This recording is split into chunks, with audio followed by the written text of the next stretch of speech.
क्या एक घूंट पानी मेरे पूरे दिन की मेहनत को बर्बाद कर देगा? सूरज के उगने से लेकर ढलने तक अपने नफ्स को काबू में रखना होगा। इस्लाम की नज़र में रोज़ा सिर्फ भूखा प्यासा रहना नहीं है, बल्कि अपने नफ्स को काबू में करने की एक रूहानी ट्रेनिंग है। जब हम रोजा रखते हैं तो नफ्स काबू में रहता है और हमें दूसरों की भूख का एहसास होता है। कुरान की सूरा अल बकरा में अल्लाह पाक फरमाते हैं, ए ईमान वालो, तुम पर रोज़ा फर्ज किया गया जैसे तुमसे पहले लोगों पर किया गया था, ताकि तुम परहेजगार बन सको। यानी रोज़े का असली मकसद सिर्फ भूख सहना नहीं है, बल्कि तकवा हासिल करना है। मेरे पास खाने पीने की सारी नेमतें मौजूद हैं, लेकिन मेरा नफ्स मुझे रोक कर खड़ा है। ये जंग सिर्फ लोहे से नहीं, मेरे अंदर भी चल रही है। अपने दिल, जुबान और नज़र को भी गुनाह से बचाना है। इस्लाम में रोज़ा सब्र, शुक्र और इंसानियत सिखाता है। जब एक इंसान सुबह से लेकर शाम तक खाने पीने और बुरी आदतों से दूर रहता है, तो उसे गरीबों की भूख का एहसास होता है और उसका दिल नरम होता है। रोज़ा हमें ये भी सिखाता है कि असली ताकत पेट भरने में नहीं है, बल्कि खुद पर काबू पाने में है। मैं वो नहीं करूंगा जो मेरा दिल चाहता है, मैं वो करूंगा जो मेरा अल्लाह चाहता है। और यही वजह है कि रमज़ान का महीना सिर्फ इबादत का नहीं है, बल्कि खुद को बदलने का महीना है।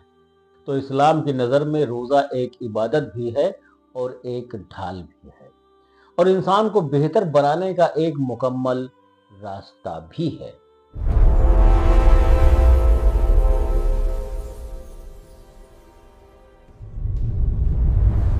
इंसान अक्सर समझता है कि रोज़ा सिर्फ 1400 साल पुरानी इबादत है, मगर सच इससे कहीं गहरा, कहीं पुराना और कहीं ज़्यादा हैरत अंगेज है। आज हम उस सफ़र पर निकलेंगे जो इंसान की पहली सांस से भी पहले लिखा जा चुका था।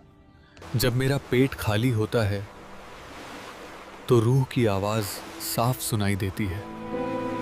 रोज़ा सिर्फ भूखा रहना नहीं, खुद को पहचान लेना है। जन्नत की उस पाक फिजा में जहाँ ना भूख थी ना प्यास, अल्लाह ने यहाँ पर एक हद तय कर दी। कुरान की सूरत अल बकरा में आयत नंबर 35 में हुक्म हुआ, अल्लाह ने आदम से कहा, जन्नत में रहो, खाओ पियो, मगर एक दरख्त के करीब मत जाना। जब सब कुछ मौजूद है फिर भी एक चीज से रोका गया है। यही रोजे की बुनियाद है। हर चीज होते हुए भी खुद को रोक लेना। वक्त आगे बढ़ा, इंसानियत भटकी, तूफान आया। जब नूह अलैहिस्सलाम की कश्ती जूदी पहाड़ पर आकर रुकी, तो पहली सुबह उन्होंने शुक्राने का रोजा रखा। ये शुक्र का रोजा था, और आज भी दुनिया भर के मुसलमान 10 मुहर्रम का रोजा उसी अजीम याद में रखते हैं।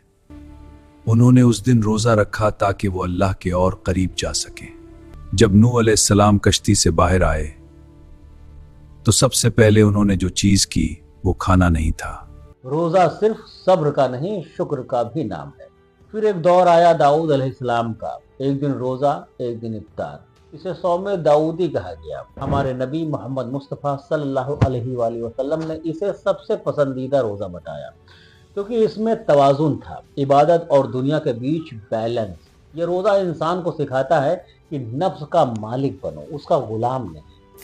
रोज़े का मतलब सिर्फ भूखा और प्यासा रहना नहीं है। रोज़े का मतलब बुराई से बचना है मेरे बेटे। और फिर खामोशी का रोज़ा। ज़करिया अलैहिस्सलाम को अल्लाह ने 3 दिन तक बोलने से रोक दिया। सेहतमंद होते हुए भी जुबान खामोश। बेटो, सिर्फ खाना पीना छोड़ देने का नाम रोजा नहीं है। रोजा ये भी सिखाता है कि इंसान अपनी जुबान पर काबू करे। ये सिखाने के लिए कि पेट का रोजा आसान है, जबान का रोजा मुश्किल। अगर भूखे रहकर भी हम झूठ, गीबत और गाली से न रुके, तो रोजे की रूह अधूरी रह जाती है। रोजे की हालत में गाली गलौज और बदकलामी करना, ये सिर्फ भूखा मरना है। इतिहास गवाह है। मिस्र के तहजीबों से लेकर यूनान के फलसफियों तक, हिंद के तपस्वी परंपराओं से लेकर बुद्ध के कठिन तप तक, भूख को आत्म शुद्धि का जरिया माना गया। लेकिन याद रखिए, ये कंपेयर नहीं है, सिर्फ इशारा है कि इंसान की फितरत में भूख के जरिए खुद को पहचानना हमेशा से रहा है, मगर इस्लाम ने इसे मुकम्मल इबादत का दर्जा दिया। बेटा, हिंदुस्तान में भी लोग जानते थे कि जबान का जायका इंसान को सुस्त कर देता है। मक्का की पथरीली वादियों में रमजान से पहले भी मुसलमान आशूरा और अयाम बीस के रोजे रखते थे। वहाँ भूख, इबादत भी थी और हालात भी। मोहम्मद मुस्तफ़ा सल्लल्लाहु अलैहि वसल्लम अपनी उम्मत को बड़े इम्तिहान के लिए तैयार कर रहे थे। फिर 2 हिजरी में शाबान की एक रात सूरह अल बकरा की आयत नाजिल हुई। या अय्युहल्लज़ीना आमनू कुतिबा अलैकुम सियामु कमा कुतिबा अलल्लज़ीना मिन क़ब्लिकुम लअल्लकुम तत्तकून। ऐ ईमान वालो, तुम पर रोजे फर्ज किए गए जैसे तुमसे पहले लोगों पर किए गए थे, ताकि तुम मुत्तकी बनो। अब ये नफिल नहीं रहा, ये उम्मत की पहचान बन गया। पहली सहरी सत्तू और पानी, पहली इफ्तारी कुछ खजूरें और एक घूंट पानी। सादगी थी मगर इरादे पहाड़ के जैसे मजबूत। और फिर बद्र का मैदान, 313 रोजेदार, 1000 का लश्कर, पेट खाली मगर दिल भरे हुए। दुनिया ने देखा कि रोजा कमजोरी नहीं, रूहानी ताकत है। आज की साइंस भी कहती है कि खजूर धीरे धीरे एनर्जी देती है, सहरी मेटाबॉलिज्म को बैलेंस रखती है और भूख शरीर को रिपेयर मोड में ले जाती है। मेडिकल साइंस की नज़र में रोज़ा सिर्फ मजहबी रस्म नहीं है, बल्कि इंसानी जिस्म और दिमाग पर गहरा असर डालने वाली एक साइंटिफिक प्रोसेस भी है। रमज़ान का रोज़ा 1400 साल पुरानी इबादत है, लेकिन आज की मेडिकल साइंस इसे इंटरमिटेंट फास्टिंग, मेटाबॉलिक रीसेट और सेलुलर रिपेयर सिस्टम के नाम से पहचानती है। सवाल यह है कि जब इंसान 14 से 16 घंटे तक भूखा और प्यासा रहता है तो उसके जिस्म के अंदर क्या होता है? क्या वाकई रोजा सिर्फ आध्यात्मिक फायदा देता है या इसके पीछे ठोस साइंटिफिक बेस भी मौजूद है? कुरान में सूरह अल बकरा में रोजे का मकसद तकवा बताया गया है, यानी आत्मनियंत्रण और जागरूकता। लेकिन दिलचस्प बात यह है कि आत्मनियंत्रण का ये अभ्यास शरीर के मेटाबॉलिज्म को भी कंट्रोल करता है। रोजे के शुरुआती 4 से 6 घंटे में शरीर पहले से मौजूद ग्लूकोज को एनर्जी के रूप में इस्तेमाल करता है। 8 से 10 घंटे के बाद लीवर में जमा ग्लाइकोजन कम होने लगता है। लगभग 12 घंटे के बाद शरीर फैट बर्निंग मोड में एंटर करता है, जिसे मेडिकल की भाषा में कीटोसिस कहा जाता है। इस कंडीशन में शरीर में जमा चर्बी को तोड़कर एनर्जी बनाता है। इंसुलिन लेवल कम होता है, जिससे फैट स्टोरेज रुकती है और वजन कंट्रोल होने लगता है। सबसे दिलचस्प प्रोसेस 14 से 16 घंटे के बीच शुरू होती है, जिसे ऑटोफेगी कहा जाता है। ऑटोफेगी वो प्रक्रिया है जिसमें शरीर अपनी पुरानी खराब और बेकार सेल्स को तोड़कर नई सेल्स बनाता है। इसे आप शरीर की इनबिल्ट क्लीनिक सिस्टम कह सकते हैं।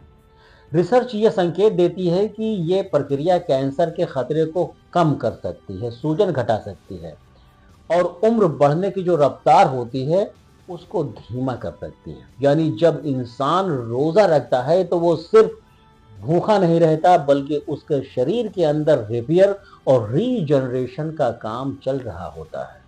हार्ट हेल्थ पर भी रोजे का पॉजिटिव असर देखा गया है। जब इंसुलिन लेवल कंट्रोल होता है और फैट बर्निंग बढ़ती है तो खराब कोलेस्ट्रॉल यानी कि एलडीएल, लो डेंसिटी लाइपोप्रोटीन कम हो सकता है और अच्छा कोलेस्ट्रॉल यानी कि एचडीएल, हाई डेंसिटी लाइपोप्रोटीन बढ़ सकता है। कई स्टडी में पाया गया है कि रमजान के दौरान ब्लड प्रेशर में बैलेंस आता है, बशर्ते कि इफ्तारी में ज्यादा तला भुना और मीठा डाइट ना लिया जाए। अगर रोजे के बाद जरूरत से ज्यादा खाना खा लिया जाए तो इसके बेनिफिट्स कम हो सकते हैं। इसलिए बैलेंस सहरी और बैलेंस इफ्तारी बेहद ही ज्यादा जरूरी है। दिमाग पर रोजे का इफेक्ट भी कम नहीं है। जब शरीर कीटोन बॉडीज बनाता है तो दिमाग को स्थिर और साफ ऊर्जा मिलती है। इससे फोकस, कंसंट्रेशंस और मेंटल फ्रेशनेस बढ़ सकती है। कुछ स्टडी ये भी बताते हैं कि फास्टिंग से BDNF यानी कि ब्रेन ड्राइव न्यूरोट्रॉफिक फैक्टर का लेवल बढ़ सकता है, जो न्यूरॉन्स की ग्रोथ और ब्रेन हेल्थ के लिए जरूरी है। यही कारण है कि बहुत से लोग रोजे के दौरान इबादत में ज्यादा सुकून और गहराई महसूस करते हैं। मानसिक स्पष्टता, कम तनाव और बढ़ी हुई आत्म जागरूकता, ये सब रोजे के साथ जुड़ा हुआ अनुभव है, जिसका वैज्ञानिक आधार भी सामने आ रहा है। मेटाबॉलिक हेल्थ के नजरिए में रोजा इंसुलिन सेंसिटिविटी को बेहतर बनाने में मदद कर सकता है। इससे टाइप 2 डायबिटीज के खतरे को कम करने में सहायता मिल सकती है। हालांकि जिन लोगों को पहले से ही डायबिटीज या दूसरी बड़ी गंभीर बीमारियां हैं, उन्हें डॉक्टर की सलाह लेकर ही रोजा रखना चाहिए। इस्लाम खुद बीमार, बुजुर्ग और गर्भवती महिलाओं को रियायत देता है, यानी ये इबादत मजबूरी नहीं है बल्कि बैलेंस का नाम है। अक्सर डिटॉक्स शब्द का इस्तेमाल किया जाता है, लेकिन वैज्ञानिक दृष्टि से देखें तो शरीर का असली डिटॉक्स सिस्टम लीवर और किडनी है। रोजा इन ऑर्गन्स को आराम का समय देता है। जब हम लगातार खाते रहते हैं तो शरीर पाचन में बिजी रहता है, लेकिन जब कुछ समय के लिए भोजन बंद हो जाता है तो शरीर रिपेयर मोड में चला जाता है। इसे आप एक मशीन की सर्विसिंग की तरह समझ सकते हैं। रोजा शरीर को वो समय देता है जिसमें वो खुद को तंदुरुस्त कर सके। सहरी और इफ्तारी का सही चुनाव भी बेहद ही ज़्यादा इम्पोर्टेंट है। सहरी में प्रोटीन, फाइबर और कॉम्प्लेक्स कार्बोहाइड्रेट जैसे ओट्स, अंडे, दालें और फल लेने से दिन भर एनर्जी बनी रहती है। इफ्तार खजूर और पानी से शुरू करना न सिर्फ सुन्नत है बल्कि साइंटिफिक नज़रिए से भी बहुत ही ज़्यादा उचित माना गया है, क्योंकि खजूर जो होता है वो तुरंत ग्लूकोज देता है और शरीर को अचानक शॉक से बचाता है। इसके बाद हल्का और बैलेंस डाइट सबसे बेहतर ऑप्शन है। रोज़ा केवल शारीरिक प्रक्रिया नहीं है बल्कि मानसिक अनुशासन का प्रशिक्षण भी है। जब इंसान भूख और प्यास के बावजूद सब्र रखता है तो उसका नफ्स मजबूत होता है। मेडिकल साइंस बताती है कि माइंडफुलनेस और सेल्फ कंट्रोल स्ट्रेस हार्मोन कार्टिसोल्स को कम कर सकते हैं। यानी रोजा एक तरीके से मेंटल थेरेपी का भी काम करता है। ये इंसान को गुस्से पर काबू पाना, जरूरतमंदों की भूख को समझना और अपनी नफ्स को कंट्रोल करना सिखाता है। और दोस्तों, आखिर में जब रमजान की रात में वही चांद आसमान पर चमकता है तो समझ आता है कि रोजा केवल भूखा रहने का नाम नहीं है, यह शरीर की मरम्मत, दिमाग की शांति और रूह की ताकत का महीना है। आधुनिक साइंस आज जिस इंटरमिटेंट फास्टिंग को खोज रही है वो सदियों पहले एक इबादत के रूप में दी जा चुकी है। इसलिए अगर बार बार आप रोजा रखें तो ये याद रखें कि आप सिर्फ इबादत नहीं कर रहे हैं बल्कि अपने शरीर को रीसेट भी कर रहे हैं, अपने दिमाग को साफ कर रहे हैं और अपनी आत्मा को मजबूत कर रहे हैं। यही है रोजे की असली फजीलत। तो दोस्तों, यहाँ पर रोजा क्या है? रोजा ये है कि ये उस एक चीज को छोड़ देना जिसे दिल चाहता है, सिर्फ इसलिए कि इसको अल्लाह ने मना किया, इसको रब ने मना किया है। ये जन्नत से शुरू हुआ सफ़र है जो मदीना की गलियों में मुकम्मल हुआ। ये पेट से ज़्यादा दिल का इम्तिहान है। तो आइए इस रोज़े का एहतमाम करें और खूब इबादत और रियाजत करें। आई होप ये वीडियो आपको ज़रूर पसंद आई होगी। अगर वीडियो आपको अच्छी लगी हो तो एक लाइक कर दें। चैनल पर नए हैं और हमारी वीडियो को पहली बार देख रहे हैं, आगे भी ऐसे ही दीन से रिलेटेड वीडियो देखना चाहते हैं तो चैनल को सब्सक्राइब करके बेल आइकन को प्रेस करना बिल्कुल भी ना भूलें ताकि सभी नोटिफिकेशंस आपको मिलती रहें। मिलते हैं नेक्स्ट वीडियो में, तब तक के लिए खुदा हाफिज, टेक केयर।